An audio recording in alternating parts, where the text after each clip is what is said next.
Now for this next panel, we're going to go a little bit more general. We're going to talk about how to become a founder, how to turn that idea into a company. And so I'm very happy to present Phaedra from Promise, Ruben from Career Karma, Rita from Zoom, and also it's your moderator, Dominic-Madori Davis, the co-host of Found.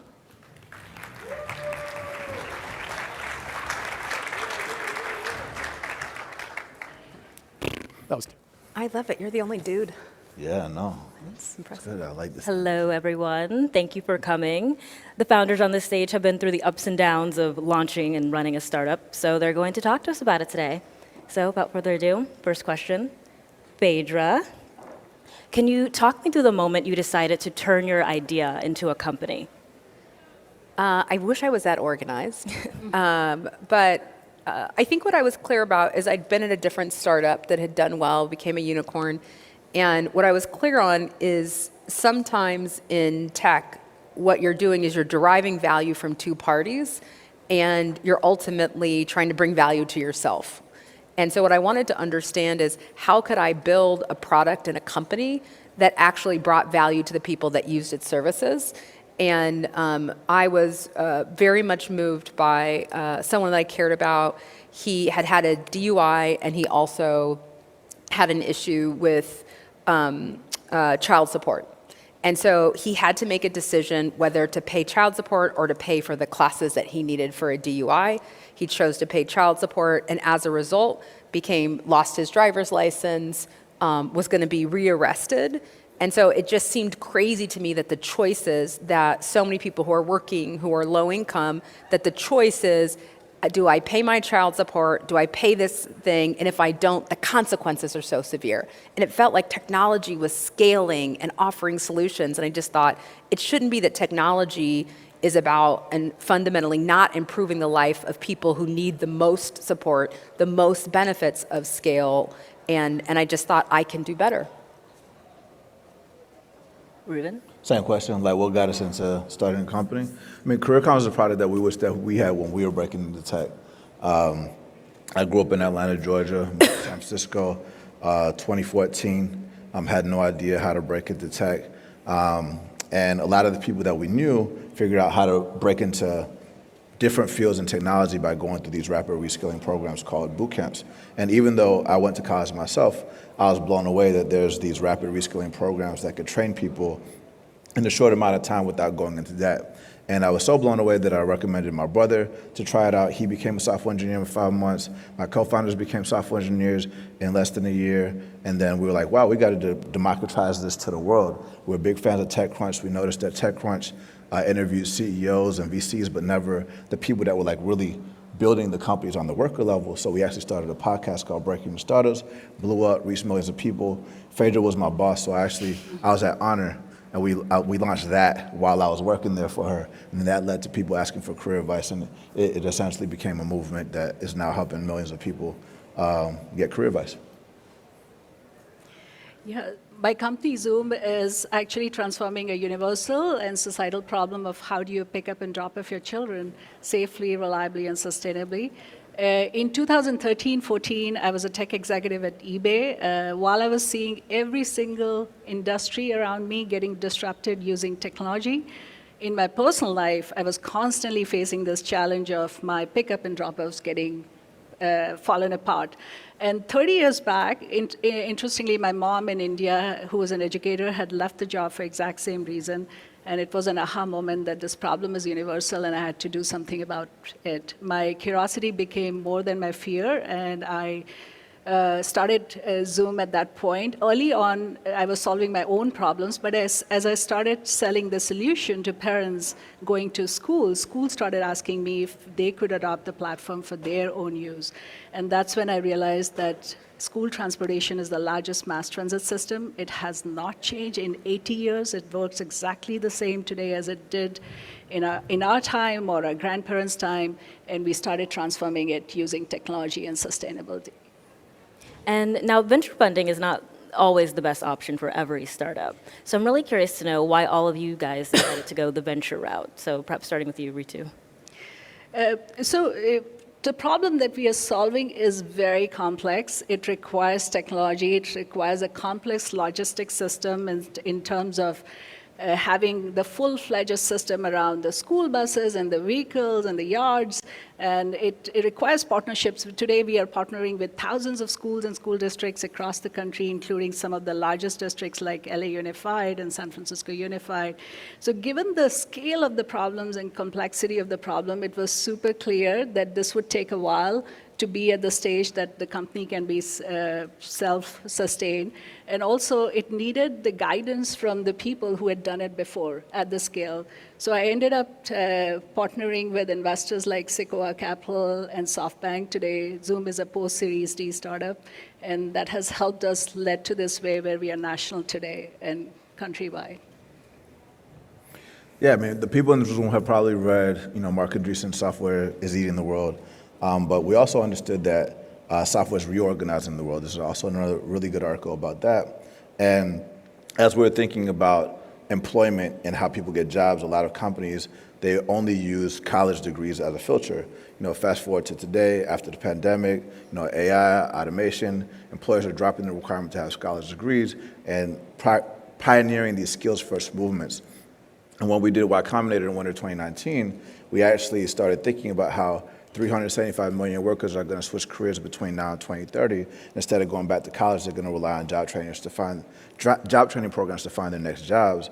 And if you want to help people find opportunities at companies and the right training programs and the right people to help them navigate their career, you can't really do it without software. And this isn't just a problem to solve in the United States. It's a global problem. And so we initially said we want to help 1 billion people. Fast forward to today, we got about 1 million people a month coming to us looking for career advice, and it's been great. For me, venture was about scale, and fundamentally thinking through, if you want to solve a large problem, you need a lot of resources to do it. There's very few places that say you don't need to make money right away. And so to be able to have this space in place to say, we're just going to be able to solve. I also think most investors don't want failure, and venture is unique in that pivots, failure are part of the process. And so for us, we wanted to solve a market that was significant. We were a new player. We wanted to use software. And fundamentally, we wanted to figure out how did you scale. And what we're really interested in is how did you use private capital for public good? And we didn't want kind of folks who were traditional public good investors. We wanted to actually win in the market, which meant that we wanted investors, ABC is one of our investors, or like investors who also pushed us that were like, you need to win in this market. And so we thought the best tool that we had for change was actually to win in the free market. And aside from venture, did you look at any grants or like small business programs, family and friend rounds? Well, I didn't have family and friends that were going to write a check, and so we raised $7 million in our first kind of pre-seed seed, and seed. I don't even know what you call it anymore. The first time we raised $7 million, and so we did it that way. And I think for us, we didn't do grants, we didn't do anything, and I think both as a Black woman and as someone raising for good, like I wanted to win in the market. So like I was like, I want the best investors, I want first round, like I was like all of the folks we wanted. So we didn't take grants, we didn't take anything that we didn't think meant that we were fundamentally building the best product and people believe that we would win the market. Yeah, I mean, we didn't do grants either. We do have like institutional investors, like we had Initialized Capital, lead our Series A. We have Google Ventures. We have a bunch of the typical names. But what we did do is not assume that the only people that you could raise money from are the standard VCs on the list. So we spent a lot of time looking at family offices like Emerson Collective or Stardust, who some people might not know about, or Forest Bay Partners or Imaginable Futures that used to be Umidi, our network. So we really wanted to focus on not only people that could cut big checks, but had big hearts, focus on impact that could also fund us in the 9-figure level if we ever needed it from our own cap table. And we have several people like that in the cap table that also could give us grants if we wanted to. Some of our investors actually can provide a fiscal sponsorship if we wanted to do anything related to nonprofit and accepting donations and things like that. So we wanted that flexibility. So we did a hybrid of both. Our initial investments actually came from angels. This is way back in 2015, 16, when the ecosystem for seed and pre-seed wasn't that robust. And interestingly, people who wanted to use the service, they would not take no for an answer. And a lot of customers wanted to invest, and they didn't have capability to invest. So we went through Funders Club and helped them get into that. And that's also a resource that people can look into. If your customers are your investors, that's the best thing you can do. They're using your service and also helping. And at some point along the journey, I found an angel investor who became my larger institutional early investor before my Series A round. Yeah, and kind of following up on that, what is the best way to, I guess, approach an angel investor to kind of strike a conversation and say like, hey, you know, I have this company, would you be interested in writing a check for it? It is lots through introduction from each other. You find angels usually like to talk about the investments they are making, and they are investing together. For me, it was surprising. Initially, I thought, who would want to invest in the company like this? It was a very different company. But moment I would talk about, people would start selling the idea back to me, saying that I had this problem. I wish I had the solution when my kids were growing up.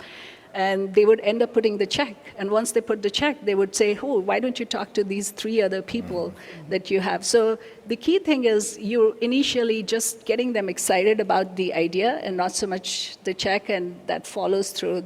Once that relationship builds and they like the idea and they resonate with it, the check follows from there. I really like that point about angels, because we actually have a lot of angels too that are investors. Some of them are operators at companies. But some of them are also partners out of the firms. I remember just one specifically that got us to our family office. He said that his fund wasn't going to cut a check into us, but he was going to personally cut a $25,000 check to us. And then he said on the condition that we speak at the conference of his wife. And that conference required me to be on stage with Tony Hsieh, who passed away, rest in peace. And that actually got me into a room with someone that cut a $500,000 check that I did not even know that was another black man, which also really stood out to me because he controlled a $3 billion fund, and you can never find him on any website. So that was really surprising to just follow my gut. And those angels, I could name so many of them, have been super helpful. Who's your favorite angel? You're my angel. One is, I think that we probably are all angel investors also ourselves now. And so that's thinking about, like, for me, I make an angel investment because I believe in someone like deeply, like I do, Ruben, and you feel excited. And I think that's what you're looking for. For us as getting angel investors, we're looking for people that can be helpful to our growth. And so we wanted someone who was an original exec at Venmo, because we were thinking about payment. And so we're thinking about who makes the process of running the company easier, who moves us more quickly. And so we look for very specific skills and very specific people. And so when it came to kind of finding the people who will introduce you to the right people, how did you initially get yourself into the room? Like, did you join social clubs? Were you on LinkedIn all day? Like, what did you do to get into the room to meet these right people? I feel like Ruben has the best system I've seen, so he'll talk to you, I'm sure, about that. I am antisocial, and so I try to speak to as few people as possible. And so I was trying to find the least resistant way to get there. And so what we did is I had been at a company that I'm on the board of now called Honor. And so I ran revenue there, I'd fundraised there, and so I went to people that I knew. I was in music, I used to represent Prince, and so we'd had a relationship with Rock Nation, so we got Jay-Z to be an investor. So I looked for, where are people I know, how can I move as quickly as possible, and then we stay with the same investors. So we've only taken on one new investor in 3 rounds. Yeah, I mean, I think outside of I won't break down the whole fundraising process, but I think that you can take advantage of things like Y Combinator, like what we did. That definitely helped a lot. I do think that, again, not assuming that there's trillions of dollars of capital that exist in the world, and they don't have to come through the institutionals or angels or family offices, and trying to find who they are is very important. So I've raised millions of dollars through DMing people on Twitter that I've never met, actually. So just having this like willingness to reach out to the right people and be clear on what you stand for publicly. To her point, I'm always talking about what Career Karma believes in, what we stand for, what our vision is, what our mission is. And one of my investors says that, inbound is what happens when outbound is your DNA. So what I start to do is make sure that the people, when I'm not fundraising, I'm building the relationships with the people that I plan to raise from in the future. And every quarter, I'm checking in with these people before I raise, kind of like looking for a job when I don't need it. You don't want, like if you're when I have somebody going through a coding bootcamp, for example, I don't tell them to start looking for the job after they graduated the bootcamp. I get them starting that early on so that when they get the advice on what to do, when they graduate, they say, remember you told me that? I did it. And then they help them get the job. Same thing with raising. If I'm talking to people early on and checking in with them every quarter, whenever I'm ready to raise, they're either going to preempt the round, or whenever somebody leads a round, I could just close the round super fast. So that's how I get done. Yeah. To add to what Ruben said, accelerators at a demo day work out great. That gives you an opportunity. But pretty much we presented or talked with anybody who was willing to hear our story. And the reason for that was not just the money, it helps you refine your story. Like I would constantly look for what's resonating and what's not resonating and continue to refine what were the questions that we could be prepared for the next time. And finally, we landed on Stanford Angels and Entrepreneurs. There are several groups like that. And there were institutional investors within it, like Ulu Ventures and others. And that led us to the whole angel round being covered. But a key thing is you have to love talking about your story and not be afraid, because people also get excited and inspired by the problem that you're solving. And especially if it's a large problem and you personally resonate with the story, build that narrative. It helps invite people in. How essential is it for founders today to look at investing time in SF in New York and Austin when technically now you can build a company anywhere? I still find that with Zoom it has become very easy. Our Series D round completely was raised mostly on Zoom because that was also a time of pandemic. But at the same time, there is no compensation for personal relations. Like once you meet people in person, it gets easier. So there is something about having the same cohort of people around you. Like initially, we also worked out of a co-working space, and seeing so many founders at night working together and the kind of camaraderie we would have, it inspires people. But at the same time, yes, using Zoom, you can build a startup from anywhere. It helps being close to where you are as much as possible, like where the sources of funds are there, or at least travel there and try to meet people in person if you're not in the same area. And I believe the Silicon Valley and San Francisco still helps people in fundraising that way. Yeah, I mean, even though I live in Miami, I still think that San Francisco is the MBA of entrepreneurship. I think that if I didn't spend 8 years here, I would not have been able to raise our Series B completely virtually. I do also believe that you move at the speed of your relationships. And so even though I told you that I raised a lot through just DMing people on Twitter, I also intentionally make the time to be in person with people like I'm here today, even though I live somewhere else. Same thing with enterprise, right? And if you're trying to close big enterprise deals, you don't have to, but ideally you're meeting in person with people to connect and break bread with them.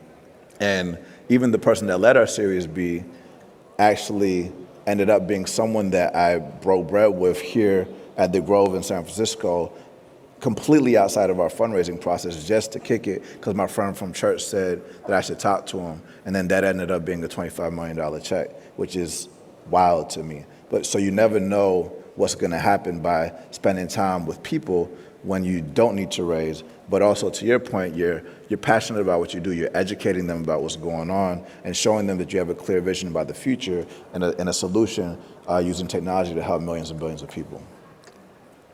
I think San Francisco is still the center, and increasingly so. It seemed like there was a moment during COVID where you were seeing these remarkable things happen in other markets, And the biggest difference I've seen is the valuation in those other markets is much lower. So you can see, and I think watching what feels like the resurgence of San Francisco, I think before it was like, oh, San Francisco, let's go, Miami's a hot market, Austin. In the last company I was at, we opened an Austin office and closed an Austin office. And so I think there's still going to be amazing technology, but I think as we think about valuations, as you think about where AI is going to be centered, it feels like very much a San Francisco moment in a way I would not have anticipated 6 months ago. Facts. Right. So let's switch gears just a little bit. So you have your idea and you have some money. Which roles, in terms of hiring, which roles are best to invest in first? Sales. Sales. So I think if you can sell your product, everything else, this may be an unpopular opinion, but when you have revenue coming in, you can fix almost everything else. And the number of people I meet who have the most miraculous product, but they don't have any revenue, you can almost guarantee that's going to fail, or it's going to get acqui-hired or something by someone else. But the ability to drive revenue, and so for us, I think my number one job, even today, is now I do more hiring and thinking about the culture and the way that we think about growth as a company.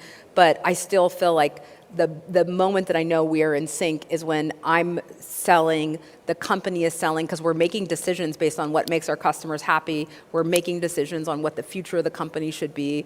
And so for me, the investment in a good strategy, because it's hard to sell a product that's not good. It's hard to sell something you don't believe in. And so building a team who feels the passion and translates that, because our company really grew during COVID.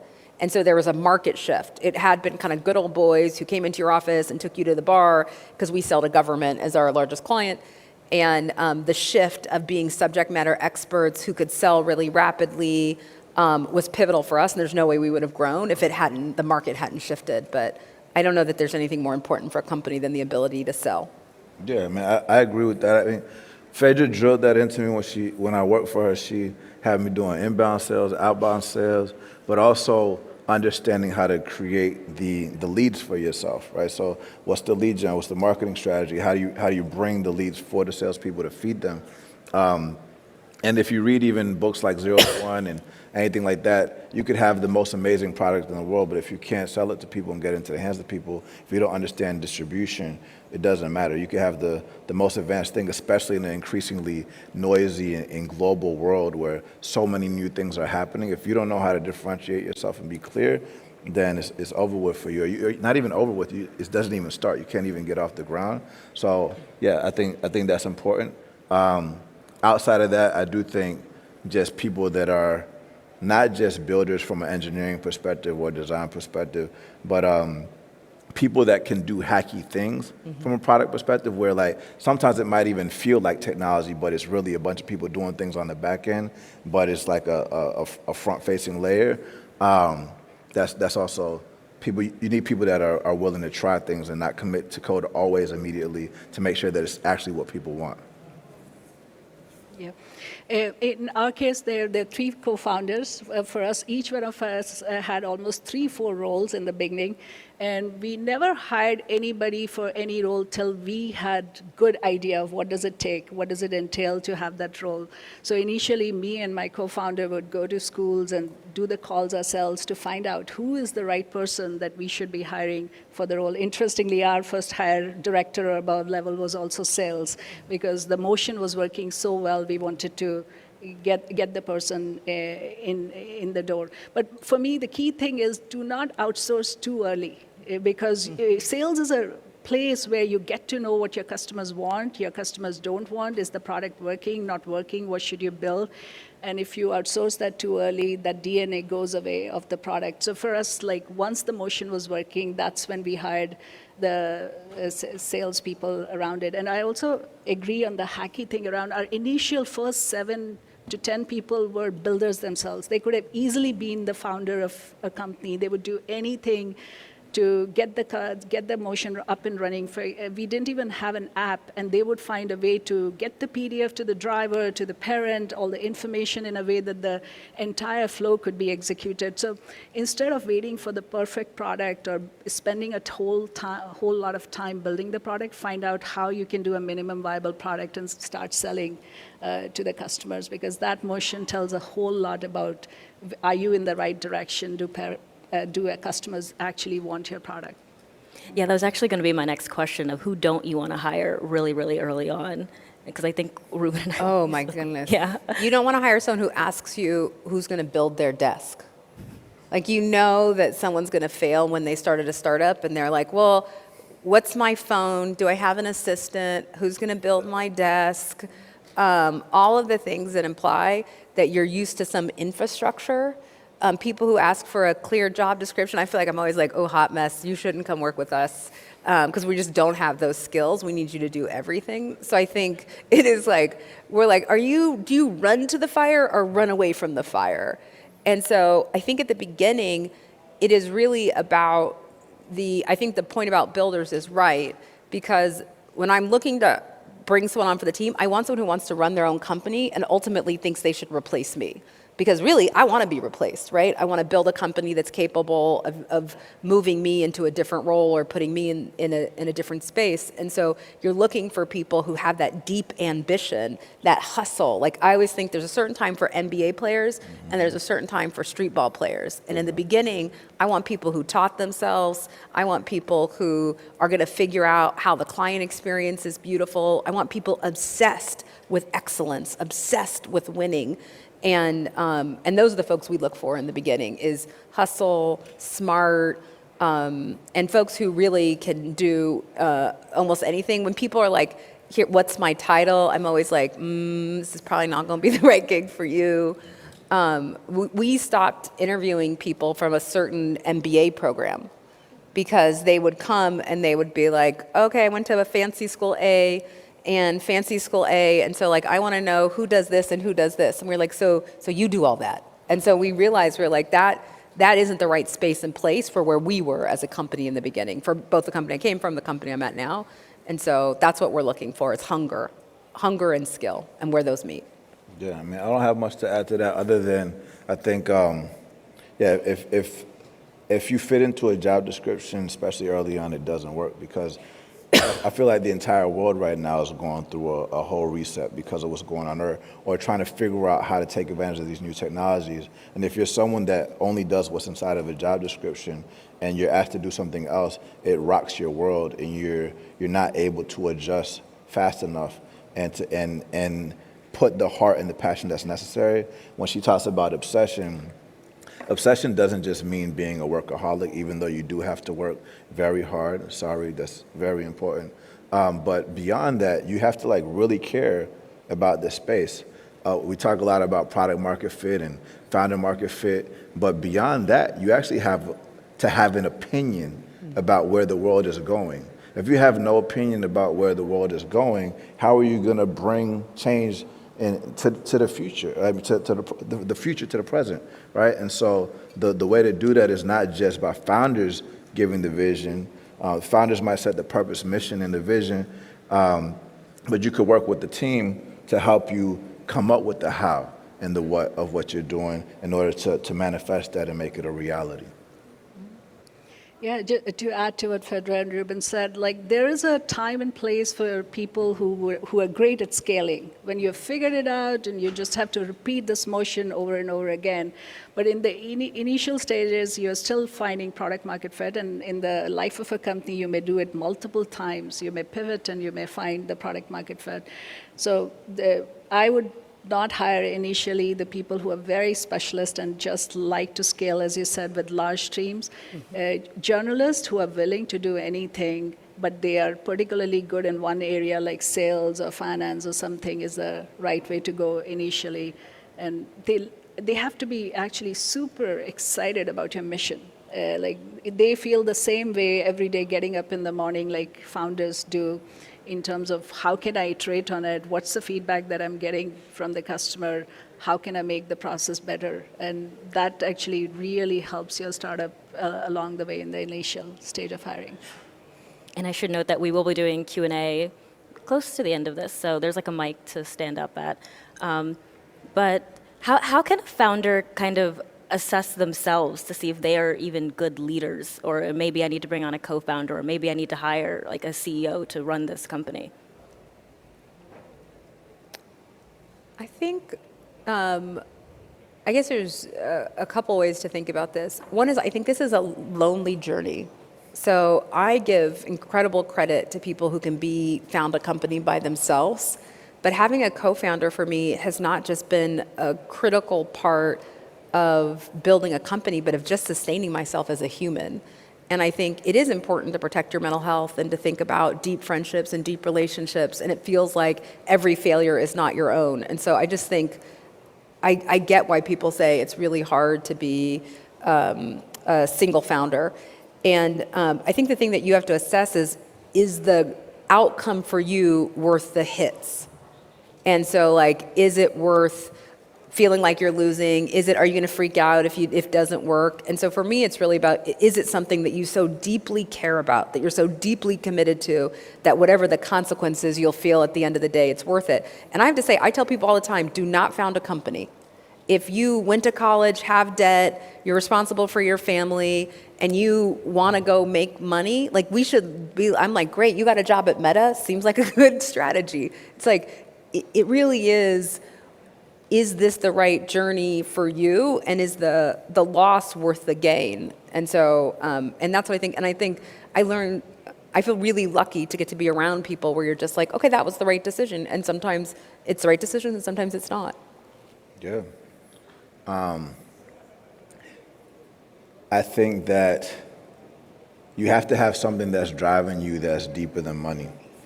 I know when we were talking about different ecosystems like in Miami or New York or Austin and so on and so forth, you can absolutely build large companies from there. But one of the biggest differences from the people that I meet here is not just the ambition and technology and the intelligence, but that often you meet more people that want to really change the world.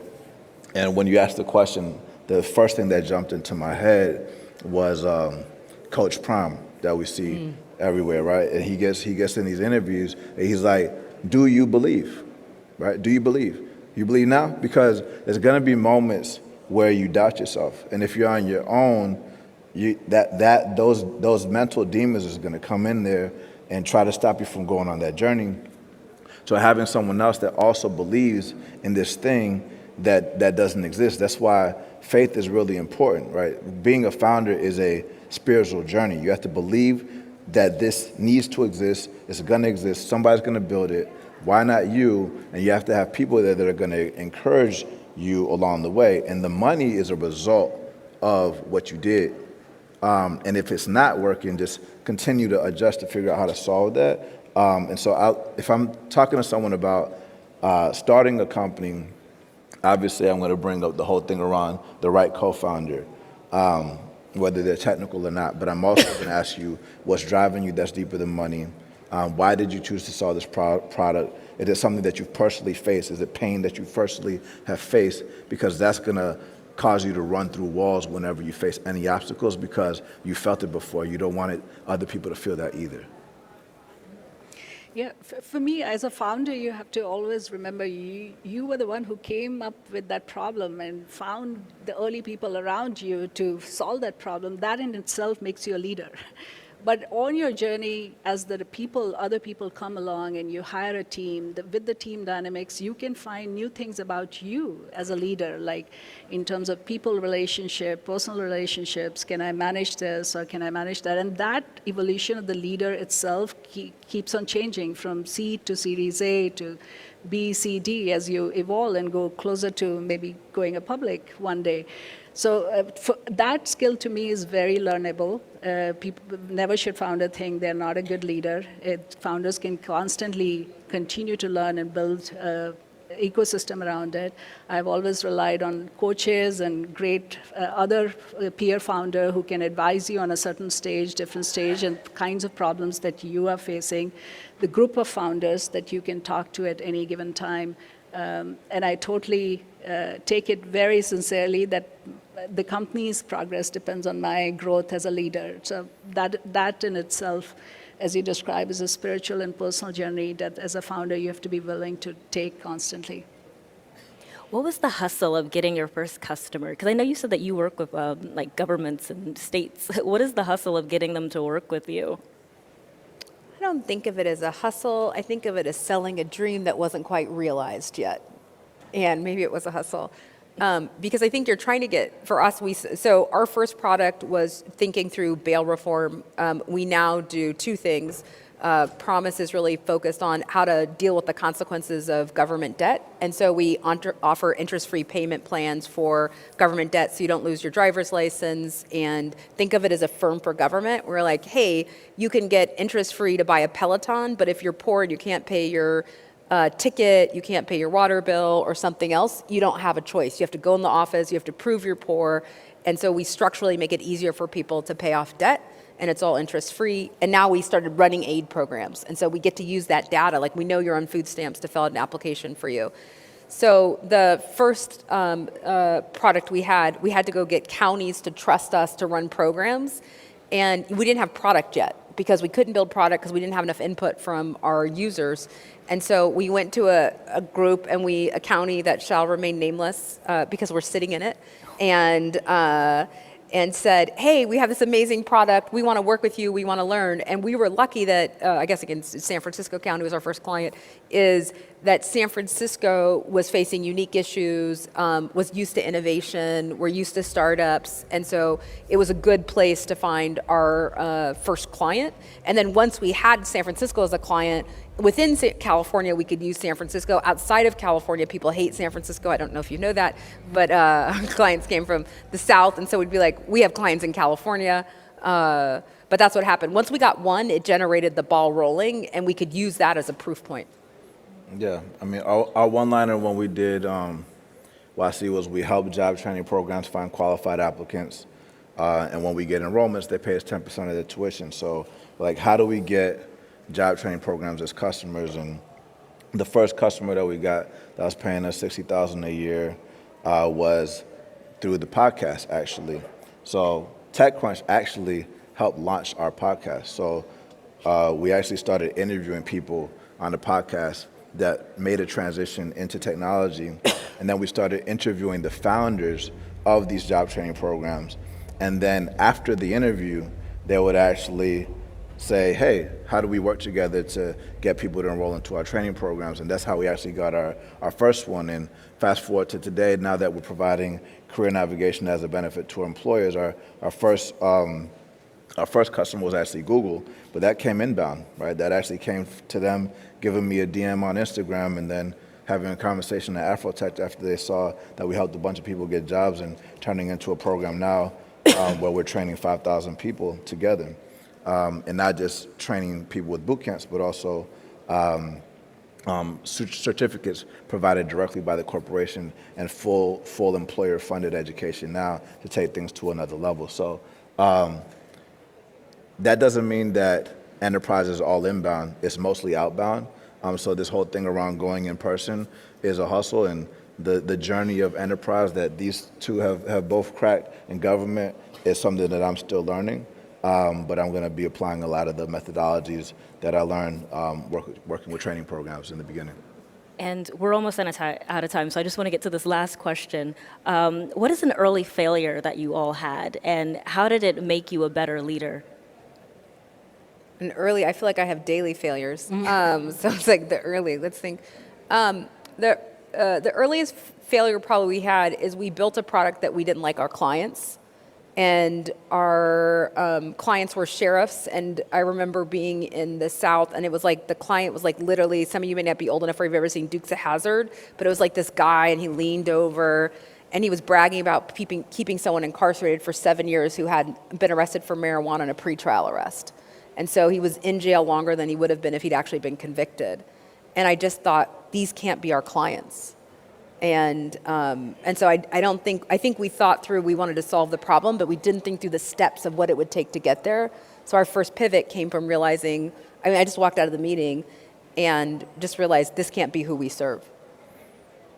I know we only got a minute and a half, so I want to say first, the only thing that I'll say is, I know we talk a lot about pivots and things like that. My friend Arnav says that a company is never its first product, right? I think that's important, not just in technology. Like, think about any company, whether it's Nintendo, Toyota, all these things, they all had a different product in the beginning, Coca-Cola, whatever. So for us, we've tried audio rooms, we've tried, Reddit discussion boards, we tried so many different things to try to build community and bring people together. And we're still constantly iterating on these things, leveraging technology. So I would just say, yeah, do we still have audio rooms? No, we do not. And there's a lot of things like that where we no longer do. So I would just say that's okay if you're adjusting over time. A very small failure early on. I was acting as a driver, essentially picking somebody else's child from a school. And I have my 2 kids, but didn't realize how picking other children can be so difficult. So all these challenges around identifying them, where they are, communicating with them, and their parent is not there with them.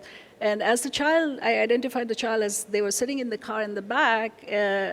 I was very afraid whether I should be talking with them, not talking with them, and in the process missed the red light. And at that point, the child started giving me directions, like turn you, go here, go there. And in the whole process, I realized what the job of the actual drivers who are a brand ambassador entails, and it also taught me to be at ease when you are in a moment and new situations with new customers. And unfortunately, that's all we have time for today. But the panelists will be in the TC Plus Lounge if you want to connect, talk with them some more. And thank you all for coming. Thank you all.